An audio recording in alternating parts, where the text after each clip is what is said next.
Alessandro Venier sarebbe stato ucciso il 25 luglio. A fornire questo dettaglio agli inquirenti è stata la madre, Lorena Venier, di 61 anni, che ha escluso i futili motivi nell'interrogatorio reso al sostituto procuratore Giorgio Minillo già nella serata di ieri. La donna, assistita dall'avvocato d'ufficio Giovanni Denardo di Udine, secondo quanto riferisce il suo legale, ha confessato l'omicidio e anche di aver fatto a pezzi il cadavere. So che ciò che ho fatto è mostruoso, ha detto al magistrato, rendendo una confessione piena e dettagliando anche il movente, su cui Denardo non si è voluto sbilanciare, ma non ci sarebbero futili motivi alla base del gesto. Inoltre non è stato riferito di una particolare lite scatenante. La vittima è stata uccisa e il cadavere fatto trovare a pezzi in un bidone della spazzatura coperto di calce nel garage di casa a Gemona. Gli inquirenti stanno accertando la calce quando sia stata acquistata, se prima o dopo l'omicidio. Del delitto sono accusate la mamma e la convivente colombiana di 30 anni, Meilin Castro Monsalvo. Le indagini ora proseguono con tutti gli accertamenti medico-legali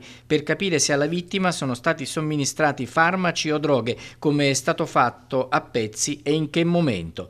L'avvocato Denardo riferisce di una donna visibilmente scossa per il gesto, crudele e contro qualsiasi regola naturale. Nell'interrogatorio la 61enne infermiera di Gemona ha escluso il coinvolgimento di altre persone al di fuori dei presenti in casa. Saranno adesso da accertare i livelli di responsabilità.